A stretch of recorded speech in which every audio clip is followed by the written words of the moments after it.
Welcome to the Sponsored Rider Club podcast, your guide to motorsports sponsorship. Here's your host, Josh Weesey. Welcome to this episode of the Sponsored Rider Club podcast, which is powered by 4 Wheel Parts. Today we have Mia Chapman on the line, and this was a phenomenal interview. But before we get into it, I got a few things to talk about. First is 4 Wheel Parts. I have recently acquired a few things from there, a set of new wheels, and then most recently a Retrax 1 XR tonneau cover with a rail system, and I put these racks on there, and then a Smitty-built Overlander rooftop tent. So this is on top of my 2017 Ford Raptor. On the show before I announced a couple of different ways I was going to do this, I actually did it now, so it is done. And I love it. I can't wait to get more accessories on there and get out and test it. But just so you know, if you are interested in buying something new for your truck or Jeep right now, they have a St. Patrick's Day sale going on at 4 Wheel Parts, up to 25% off on select tires and wheels. That's Pro Comp, Method, Smitty-built, BF Goodrich, Toyota Tires, tons of stuff.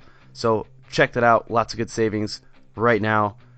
When I'm releasing this show, it is March 17th of 2020. So that's it. You got to go check it out. Spend some money. Save some money. It's all good. All right, I need to take a minute to ask you a few other things too. One, head over to iTunes or Apple Podcasts and leave a rating and review. That would be phenomenal for the show. And then whatever podcast player you use, subscribe. That way you don't miss any of our upcoming shows. Now, this episode here is brought to you by several awesome companies. AMSOIL, they provide amazing lubrication products, and they're a company that runs on freedom. You can find out more at amsoil.com/rider. TopToPodium.com, they're experts in motorsports sponsorship, website creation, and resume building. And then Crash Addict Industries, they provide human protection and extreme racing products. I also want to shout out some of our other partners, including UTV Sports Mag. We've got a column that is coming out every month called Sponsor This, so check that out. MBRP, HMK USA, Studboy Traction, and of course, High Octane Coffee. Joe Sylvester next is going to share a tidbit of sponsorship advice for you in our High Octane Coffee marketing tune-up. Then we'll get in the show. What's up, guys? Joe Sylvester here with your High Octane Coffee marketing tune-up for the day. Today I want to talk about your brand, your personal brand, and the type of fans that you have. Your fans, your followers on social media, those are the customers for your sponsors. So you need to think about companies and brands that align with your personality, your personal image, and your personal brand. Don't approach companies that you don't really use in their product, you don't understand, or it doesn't fit with your image. Only approach companies that are going to align with not only your brand, but also your fans and your followers. You know, if your fans are very, blue collar America, pickup trucks, cowboy boots, maybe a wine type of crowd isn't really going to be a good sponsor for you. That's going to be a different type of demographic. Same as, a flower shop for me. I'm a very abrasive personality. I have a certain type, of fans and followers on my social media. So I always try to work with brands and companies that align with my image and the people that associate with me. Today we've got Mia Chapman on the line here, and Mia, I want you to start off. Tell us a little bit about you, what you do, and we will get into your background right after that. Sounds good. So I'm Mia Chapman. I'm 17 years old. I've been racing for about 10 years now. Always been around racing. It's kind of my passion now. And slowly trying to turn it into a career, but currently I'm racing a UTV in the Best in the Desert series. So, that's about all that's going on right now. Perfect. I want to know a lot more about the things you've been doing, too. It's always fun listening to riders and racers who have grown up in the industry, and you're like, oh, yeah, I've been doing this for 10 years now, and I think you started when you were 7, right? Like, that's pretty cool. Yeah, 6, 7-ish. Yeah, I started, my dad used to race, so that's kind of naturally what he kind of wanted me to get into. And so one day we went to a local car show, and we saw this thing, and it's called a trophy cart. Mm-hmm. And so my dad thought it was pretty rad. I thought it was pretty rad. And so a little time goes by, and next Christmas comes around, and it shows up at our house. So, yeah, we kind of started it as something fun to do. I started racing in the trophy cart class. And, yeah, that's pretty much what we did for a long time. And then I slowly started getting better, and then I got my first win. And I was like, okay, like, this is what I want to do. Like, I love this stuff. Yeah. And, yeah, so we started taking it a little more seriously. And a little time goes by, and we get my first championship, and that's kind of where it all took off. And then after that, I moved into a couple other trophy cart classes, and then slowly made my way into the UTV class. And I raced that, oh goodness, about a year ago in short course. Okay. Yeah, so that's where I came from, short course racing. And then this last year, we decided to take a break, switch it up, do something different. So we sold the car, got a brand new UTV, and started doing desert racing. So that was a big change for me, like going from short course to like hour-long races in the desert. Oh, yeah. Now, were you at Vegas to Reno this year? Or, sorry, last year, 2019? I was not. We had a couple buddies racing that we kept up with, okay. But no, we weren't at that. Okay, yeah, just checking. Is your plan to go there this year? Not this year, unfortunately. I know we really wanted to, but just starting out, we wanted to hit 4 big major races of the year. Yep. So, yeah, this next coming year, we're definitely going to. That's the plan. But, awesome. The reason I bring up the Vegas to Reno, because I've been to that race 3 times now, so I feel like I kind of know what's going on. I haven't been to any of the other desert races, but it seems like what you just described there is a bit of a natural progression for, you know, racers, like the trophy carts, and then getting into UTV racing, and then do short course, and then switch to desert. It's so strange to me. Like, if you would have explained this whole thing to me, you know, 5-6 years ago when I had, you know, zero understanding of the sport, I'd have been like, wait, what? Why is desert racing a place where people want to be? Other than the fact that, like, doing it sounds amazing, you know, getting out there in the wilderness and just like, oh yeah, that's awesome. That doesn't surprise me. But what surprises me is how big, like, sponsors get into it, and how big the event gets, and how much support there is around it, and excitement there is.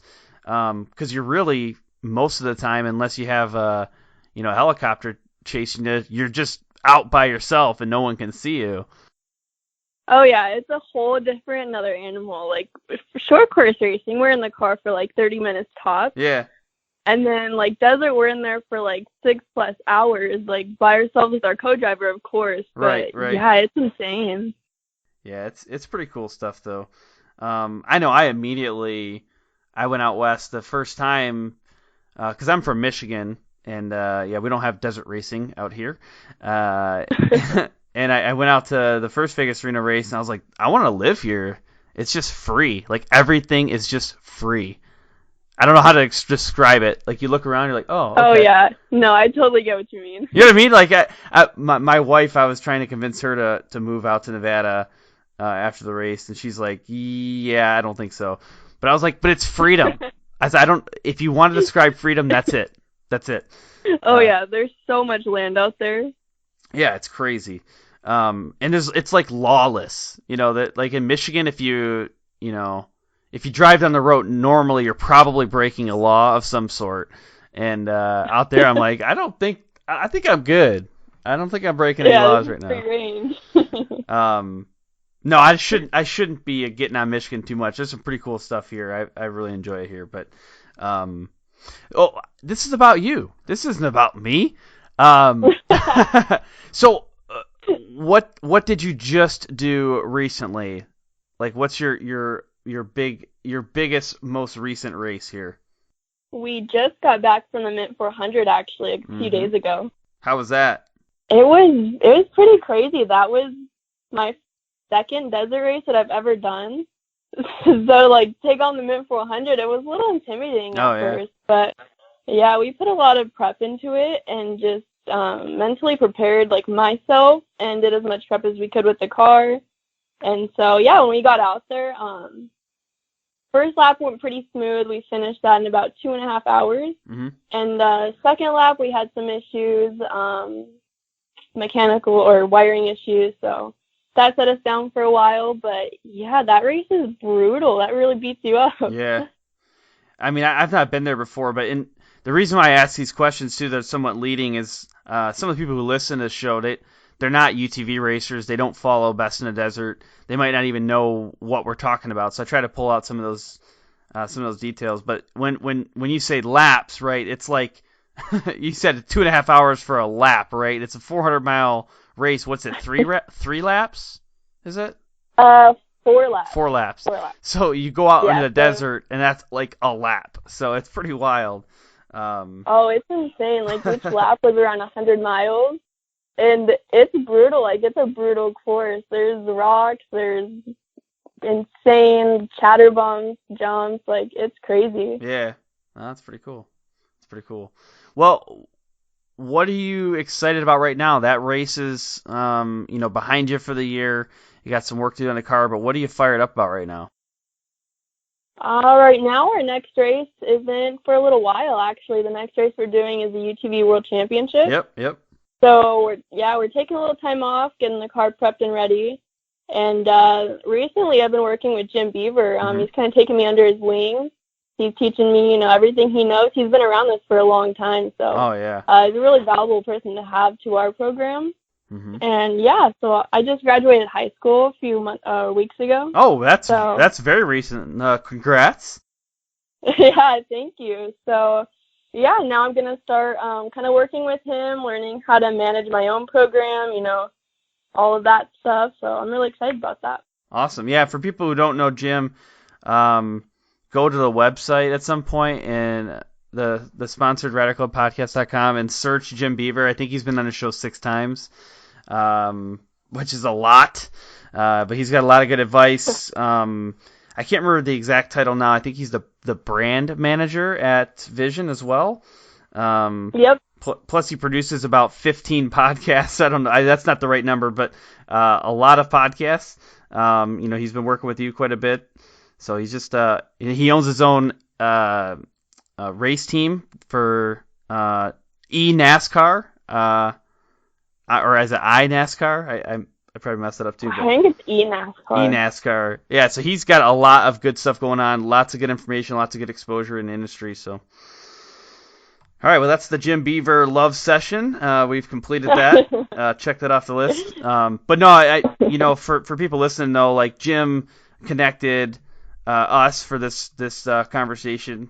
And that's what he does. He does a lot of connections with people. A number of the guests that have been on my show, people don't know that, they've come through Jim Beaver. So that's Travis Pastrana, that's Jolene Van Butte, that's yourself, obviously. He originally got me connected with Amy Hood. So a lot of activity has come to the show from Jim. So that's awesome.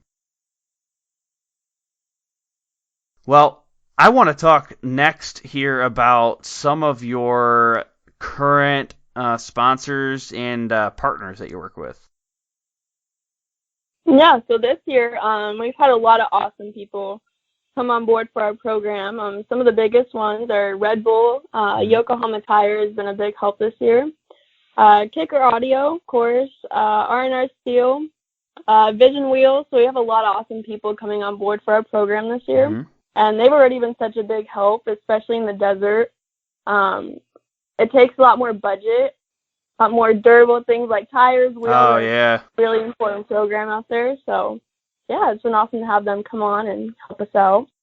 Yeah, I try to explain the desert racing atmosphere to, people that haven't been exposed to it before.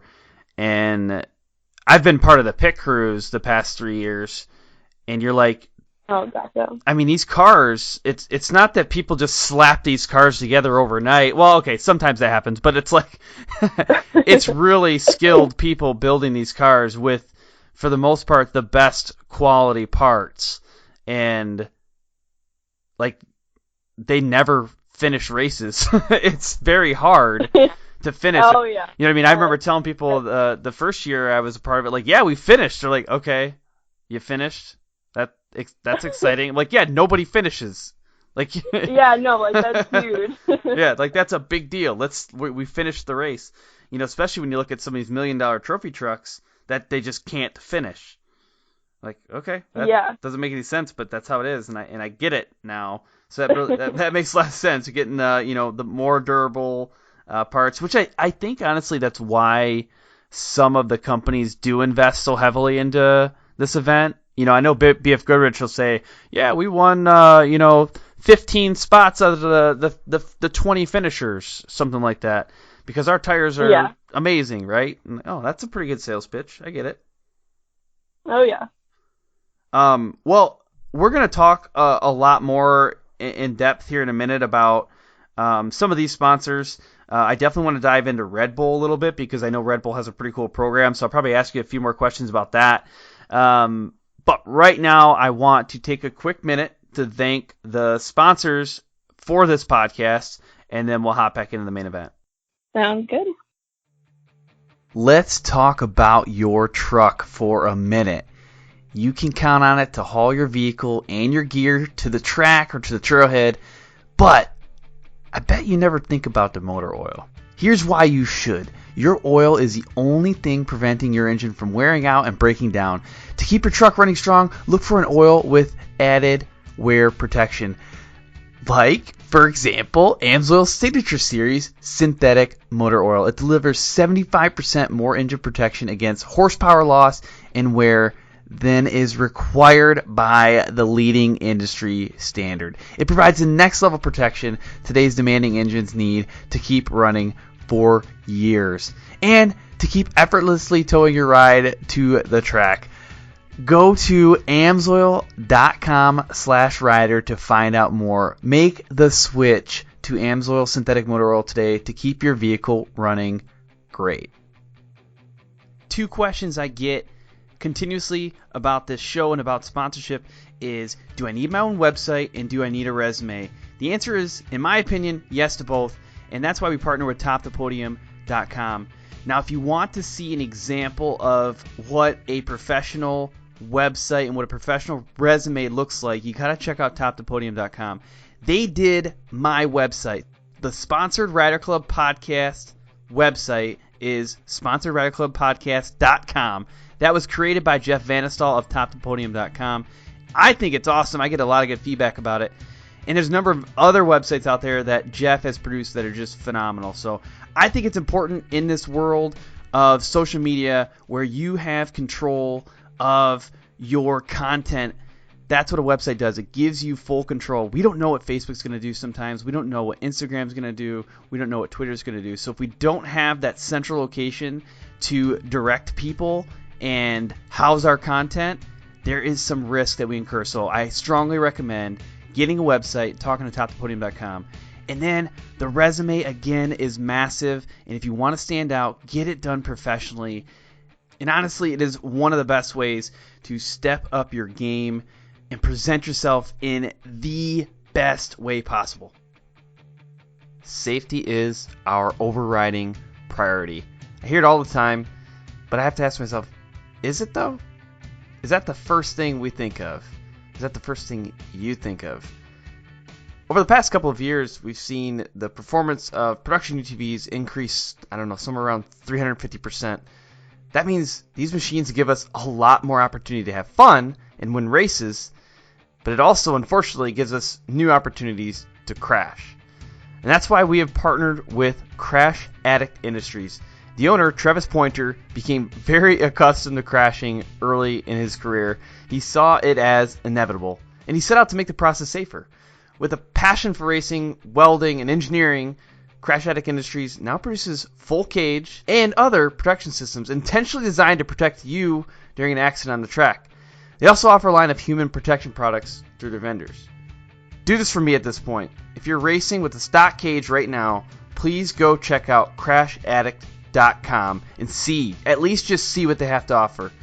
Even if you choose to go with a different company, please make safety your overriding priority. We are now in the main event, and right before we went to the break, we hit on some of Mia's partners or sponsors, lots of new people coming on board, and some very interesting people coming on board. So I promised that I would ask you a little bit more about Red Bull, because Red Bull is a pretty high-level sponsor, and they have some pretty cool programs that their racers get involved with. So let's talk about that. How did you get involved with Red Bull, and what are some of the kind of unique things you've been able to do as a result? Yeah, so when I first got involved with Red Bull, or even before this, I was training with, his name was Ricky Johnson, and he was one of their athletes for a long time. He still works with them, or I don't know if he still does, but he did. And I was doing training with him, and he kind of made the introduction to Red Bull for me. And from there, we had a meeting with them, and actually a few months went by, and there's a big race coming up. It's the Crandon Off-Road Race. Mm-hmm. And so I didn't hear anything after we did that first meeting for a few months, and I was kind of like, oh, well, maybe it just, didn't work out. Crandon comes around, and I get my first Red Bull helmet. Like, they announced it over there. It's this really big and cool thing. But that was a dream come true. I never really expected that to happen. And it was awesome that, knowing all of our hard work through all the years paid off, and, they're noticing. Mm-hmm. So that's kind of how all that got started. And so, yeah, I've been working with them since I was about 15. That's awesome. And it's been great. They're a huge part of our program. They help me out a lot. They also have some great programs going on right now with the Youth Racing Dakar team, or the Junior Racing Dakar team. So that's pretty awesome. But, yeah. So were you kart racing still when they came on board, or were you in UTV? I was kart racing. I was in the modified kart class. Okay, I think that's always cool too when sponsors will transfer across classes or series. That's pretty neat.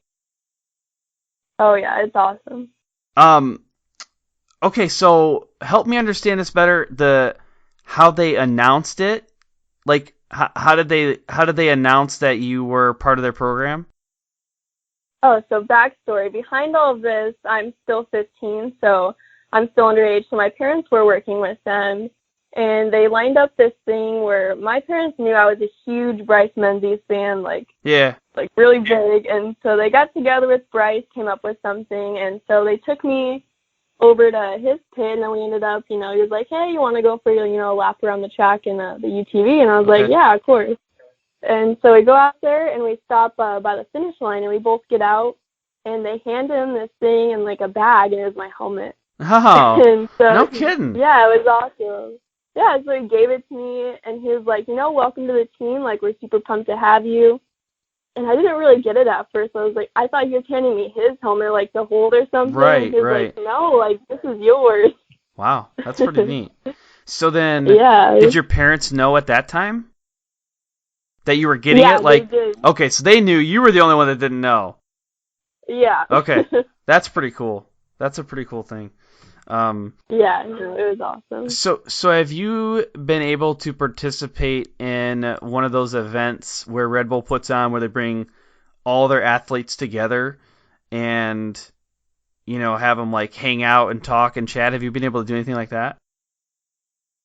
Yeah, so they had so many races that they sponsor and put on, and so I've gotten invited out to a few, and I've been to a few, and we all just kind of hang out. Crandon is a big one. Usually most of their athletes are there. So we all get to hang out, get to meet each other. So that part's really cool. Yeah. I've heard stories about people who there's I can't remember exactly who told this now. It was a Red Bull racer, and he was a snowcross racer. And I can't remember if it was Kyle Pauline or I think it was somebody on Team LaValle. But either way, they were like, yeah, I was hanging out with a sponsored Red Bull checker player. I thought it was checkers or chess. It was this national checkers or chess player that was sponsored by Red Bull. I was like, what? That's the coolest thing. there are all sorts of people there, from different disciplines and sports, and just you wouldn't even think that Red Bull would be involved in all that. But I thought that was awesome, that there's different, disciplines of racing and disciplines of athletes altogether. Yeah, no, it's awesome how much Red Bull is really involved in. It's not just, the motorsports industry or the racing industry. Like, there's so much more. There's, like, the surfing and, all of that stuff. Mm-hmm. Cool. Well, I probably know a little bit about Vision, about how that happened, but why don't you tell the audience, like, how did you get connected with Vision Wheel? Yeah, so over the years, we've kind of talked with Vision a little bit, and in short course, it's really hard because it was a little odd, and not really much sponsors wanted to get involved with short course. Yeah. And, we talked to them over the years and never really figured out why. Well, this last year, I forget who we were talking to, but they were explaining why desert is more valuable to sponsors than short courses. And it kind of clicked, and we were already getting into desert. So, I think we were at a race event. Was it Todd? Todd Robinson? Yeah. It was him, wasn't it? Yeah. Yeah. That sounds like a Todd Robinson thing to explain, because he's like super smart dude. And he's with Vision, so I was like, I had to narrow it down. Yeah, no, so that kind of like blew like me and my dad's minds. Like, we didn't really think about it that way. But since we're getting into desert, we started talking with more and more people, and Vision, seemed really interested and wanted to do stuff with us. And they're such an amazing brand, and they make some really awesome wheels. So we started talking to them, and made it happen for this year. So. That's pretty much how it went down. Okay, so this, I don't mean to put you on the spot, but if you can explain it, like, that's phenomenal. If not, we'll just move on. Do you know why desert racing is more valuable? Like, do you remember what he explained? Oh, absolutely. All right, let's hear that, because that's phenomenal. Yeah. So the way he put it was that, short course, you race for about 30 minutes, and it's just in an enclosed track. And, not many people can really relate to. They go to watch it, and they think it's cool. But then you go to a desert race, and you see, regular, like, UTV stuff that they have at home that they take out into the desert, and go and finish these races, run all these products, and actually finish the race. They're like, oh, well, that UTV or that person just ran, like, a 400-mile race with no flats, no issues, like, I want to run their product. Mm-hmm. So I can see how that's more valuable to a sponsor in that aspect, and it does make a lot of sense. Yeah, that makes sense. That's kind of how he put it. It's kind of like what you and I were talking about a little bit earlier around, the durability piece, and what I don't think we said before was it feels more, relatable, right? Like, I can go out to the desert, and I can go out to some trails and go really fast for a long time, and I don't want my stuff to break. So if I can look at examples of that, and then just buy those products, like, that's just that much better. Yeah, like the average person can relate to it. So yeah.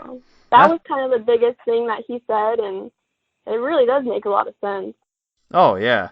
Well, and that's one of the reasons, too, why on this show, this was a while back, probably a year and a half ago when I decided to start doing this, is bringing on, influencers, people who don't race, but they do, YouTube channels and, like, overlanding and jeeping and, like, influencer marketing, motorsport stuff, because I noticed that there was a lot of sponsorship activity in those realms, too, for that reason, right? It's very relatable, where people will watch a YouTube video and a person just says, oh, yeah, this is the tire that I've been using, and I go out into the middle of nowhere, and I have to get back out, and I love it. And then they move on to whatever else they're talking about, and you're like, huh, I see what they did there. Yeah, yep. That's good stuff. Whereas, like, if I think about NASCAR, right, NASCAR isn't very relatable from the standpoint of you putting yourself in that situation, but a lot of the sponsors you see in, say, NASCAR are more, non-endemic brands, so brands that are not necessarily part of the sport. They're not trying to sell you necessarily, the tires. They're trying to sell you like M&Ms or Lowe's or other more relatable services. So it's kind of interesting. It all's heading towards the same end result, but the path to getting there is different. Yeah, absolutely. And from a racer, like, we know how to go perform on the track, but a big part of it is how you act off the track and how you portray yourself and how you go after sponsors, because sponsors, they don't care as much about how you finish, but how you are off the track and how you portray yourself and how you're portraying them. Yeah, and honestly, I've interviewed people on the show who have been around for a while, and wasn't always the case, right? Before social media, and before, probably before social media, where your actions can become viral, good or bad. It was a lot more about the winning, because that was the only way to get exposure. Yeah. You got to get on the podium in order to get the interview. You got to get on the podium to be featured in a magazine. And now it's like, well, I mean, that helps. Trust me. You win more, you get more and more visibility, but there's so much value to the social presence that it's a safer bet, and there's higher odds that you'll be successful probably in that realm versus being both a winner and doing that successfully. Yeah, absolutely. Social media has been a huge game changer. It's pretty crazy. Oh, yeah.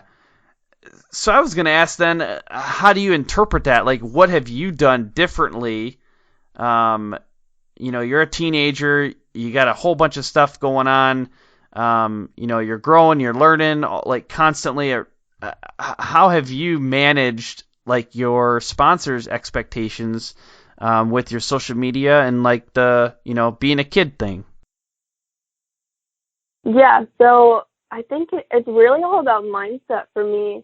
Before I really understood the whole, you're on the racetrack for, 30 minutes, but, you still got to brush it off and, be happy and, go talk to everybody, see your fans, see sponsors, and, portray everything well.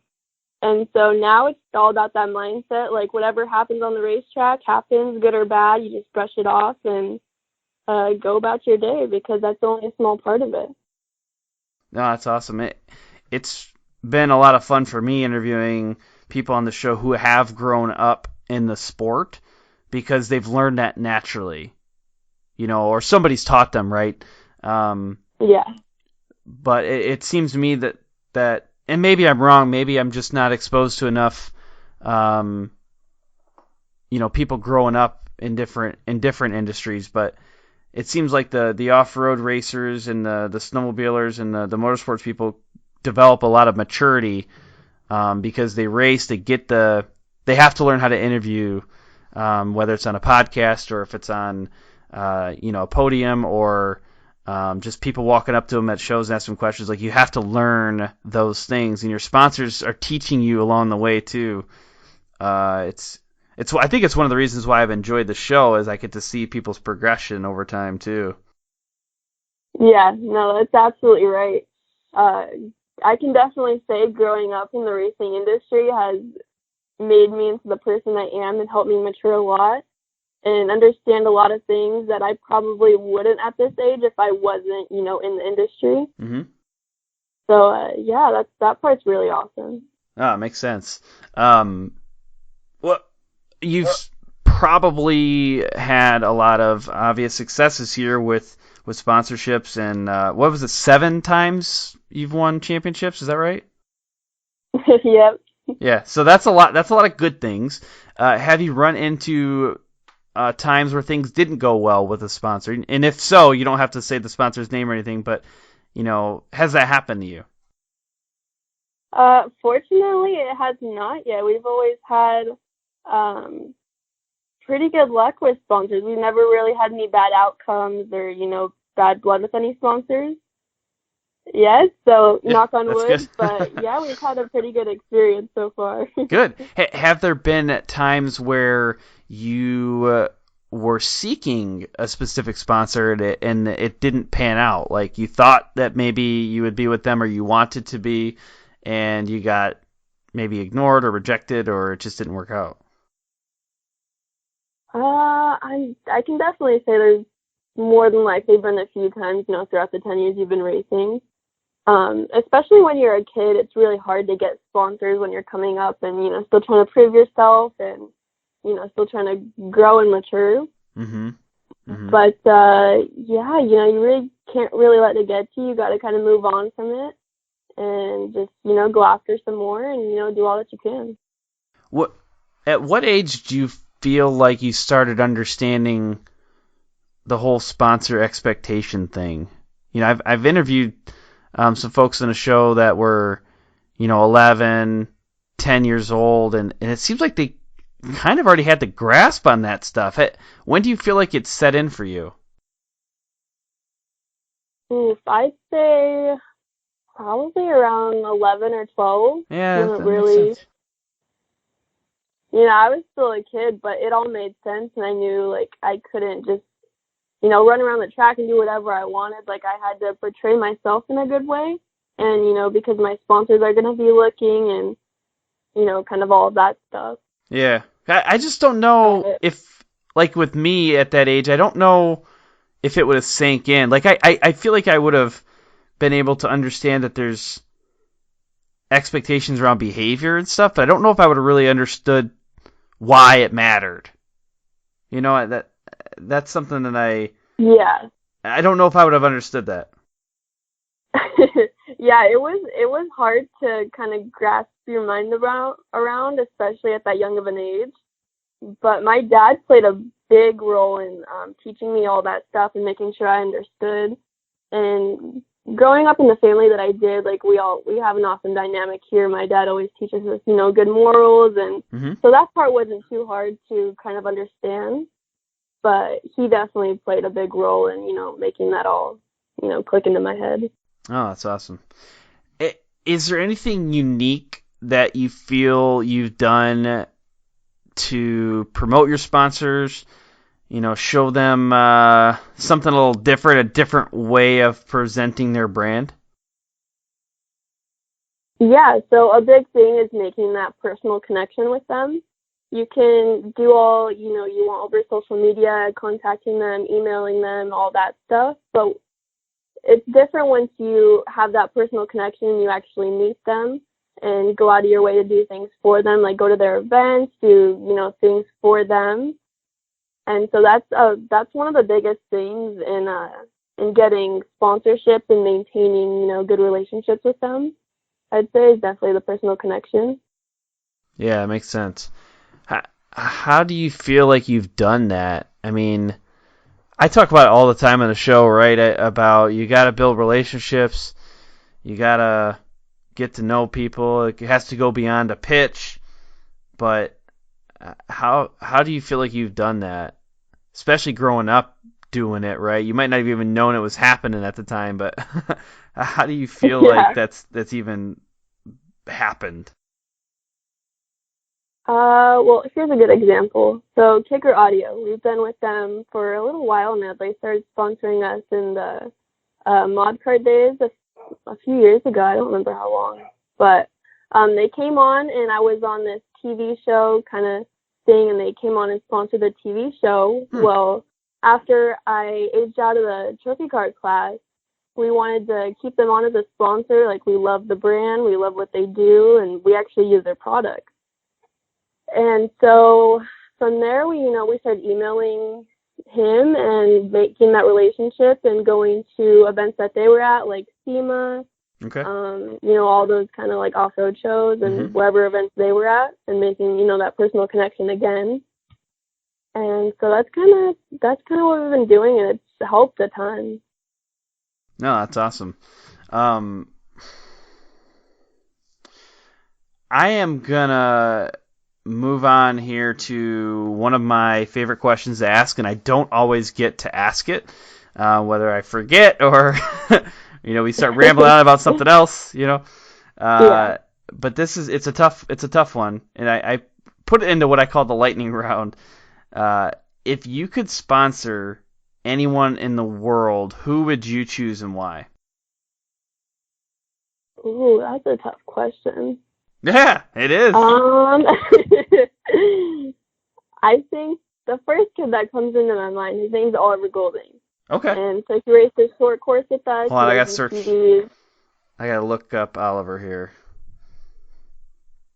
I'm pulling up my good old faithful Instagram here. Oh, there we go. All right, it was Oliver Golding. All right, Stanky Racing, is that him? You know what? Let me pull it up real quick. Oliver Golding. Maybe. That's probably him. I can't find it either. But I think this is him. Let's see. I can see Lucas Oil Regional Wolfpack yeah, hat, Wolfpack Razor hat. That's got to be him. Okay. yeah. No, so he's a pretty young kid, and he's still, making a name for himself and starting out. But the thing that amazes me is when you go up to talk to him, he's so enthusiastic about what he's talking about, and he knows what he's talking about too. Like, he knows everything about the cars, like crazy facts that you wouldn't even think of. Yeah. But yeah, he's a really awesome kid. If I had my own brand and, I wanted someone to represent it, or, me going to sponsor somebody, putting my logo on their car, it would definitely be someone like him that could represent me well, knows what he's talking about, and he's enthusiastic about it. Yeah, that's awesome. There's something about people being enthusiastic or excited that just, I don't know, just it makes everything else worth it. Yeah, no, that's a tough question. I'm around so many awesome kids that have so much potential. And so, yeah, that was a tough question. But another one that pops to my mind right now, her name's Jessie Owens. Oh, okay, and yeah. So we've been good friends with them for a long time now. She's where I was at when I was her age. I get what she's, going through, trying to, build her own brand and, get sponsors and stuff. But she's really like an all-around awesome kid. She's a phenomenal racer. Her and my brother battle it out all the time, but. Yeah, so her profile is saying 4 times off-road champion, and she's in a Razor 570, and looks like she might still race the trophy cart, so very cool. Yeah, no, she's a pretty rad girl. Good.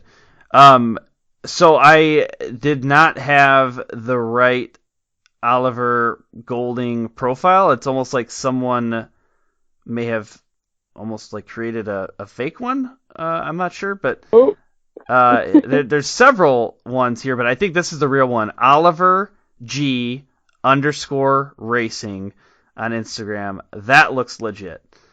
Yeah, that sounds a lot better. That's the one. Production Turbo Can-Am number 770.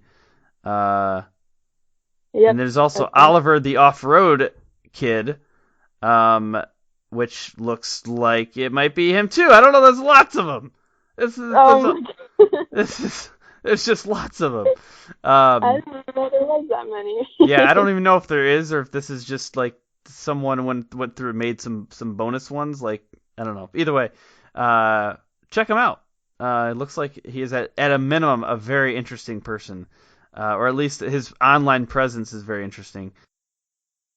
Oh, yeah, absolutely. Like, when you see him go and talk to people, like, he knows what he's talking about, and he's really outgoing about it. Okay. And he's not shy to talk to them either. So that's kind of what sticks out to me and what makes me, kind of want to sponsor him if I could. Mm-hmm.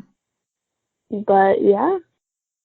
Awesome. Well, I really appreciate you taking the time to chat. I know you've got a lot of work to do on your car, just getting back from the Mint 400. Probably lots of resting and catching up to do too. But I just got a few last minute things here before we close up. if people were listening to the show and they forgot everything else that we talked about and they just remembered one thing, what would that one thing be? Ooh, put me on the spot here. Like what I talked about? Yeah. I mean, I've had people make other say, stuff up too that they didn't talk about in the show, but it sounds good because it's like the one thing. So it would be to always go for it and keep good morals and never give up at what your passion is and what you want, because it'll pay off one day. Oh, perfect. Well, what is the best way for people listening to connect with you? Oof, I got it all. I got Instagram, Facebook, Twitter, all the 9 yards. So go check out my Instagram. It's Mia Chapman, same as my Facebook and all of that stuff. But yep. Now, do you have TikTok? Of course, I have TikTok. All right, because that is not. I mean, it's not very common on the people that I've interviewed. I think I've only had like 3 or 4. And this is episode, I think when I release it's going to be 219, so... Oh, man, I love TikTok. It is not spread in popularity yet in motorsports, but I think it should. Right? Do you have TikTok? I do. Well, okay. I should say I have it for research purposes, and I was hoping that when I'd open it up that I would like understand how it would relate to motorsports marketing and sponsorship, and I just didn't get there very quickly. I have found some profiles who have done it, but yeah, I couldn't quite make that connection. So I wouldn't say I'm an active user of TikTok, but there's still time. Okay. There's still time. I am a phenomenal dancer. Most people don't know that. So I'm sure that I could compete amongst the groups. I'm not sure if my age group and demographics would really work that well for it, but hey. But I do, a follow-up question on TikTok. Do you do motorsports stuff or just more normal TikTok-y stuff? I'd say it's like a mix between normal and racing. Okay. It's mostly like race stuff, race videos. Oh, so you're doing it. Hold on a minute now. I'm going to open this up. I don't know what this is going to sound like here. I'm going to turn the volume off because sometimes it gets a little inappropriate if you open these things up. Okay, so can I search you on TikTok then? Yes. Because there's a couple people like 4x4 Barbie has gotten into TikTok, and she's been on the show a few times. And she has some pretty cool videos of like her. Oh, I think this might be you. I can't see it anyways. Oh, here we go. Pro UTV, Joe Chapman. All right, I'm gonna see if I got. Oh no, so mine. Chapman, I drive the 1837 Pro production car. We're out here at the Parker 250. Is that you though? Yeah, that's you. Yep, that's me. Okay. So who's Joe? That's my dad. Okay, I thought He's so. Pretty big into TikTok too. Yeah, like that. So he's on there. So I mean, I should be able to be on here legit if he's on here. He's got 2 videos on there. Well, that's sweet. Okay, well, I'm going to get off here now because I scrolled and then I don't know what this next video is. That doesn't look like something I want the listeners to be hearing. That's a little strange, but I don't know what was going to happen, but I didn't want to know. Yeah, you never know. You never know. All right, well, hey, I appreciate a little bits of TikTok advice as well. That's helpful for people who are scared of it or don't know anything about it yet. But at this point, I am going to leave you with this. Have fun and ride safe. Yeah, thank you for having me. Thanks for tuning in to this episode of the Sponsored Rider Club podcast, which is powered by 4-Wheel Parts. I want you to make sure that you are subscribed to this show, whether it's on iTunes or Google Play or Stitcher or wherever you listen to podcasts. Hit that subscribe button so you don't miss upcoming guests and upcoming episodes. And then follow us on social media. We're on all of the platforms. You can find out the most content, though, on our Facebook page. That's where we do our live videos. To get some insider access to upcoming guests, you can also check out the Sponsored Rider Club on Facebook. It is a support network where you can ask questions about best practices and get feedback from our audience. And I also highly encourage you to check out our column in UTV Sports Magazine called Sponsor This. A special thanks goes out to our sponsors, 4Wheel Parts, AMSOIL, TopThePodium.com, and Crash Addict Industries. And I also want to shout out some of our other partners, MBRP, HMK USA, Studboy Traction, and High Octane Coffee. I look forward to serving you again next week. Until then, have fun and ride safe.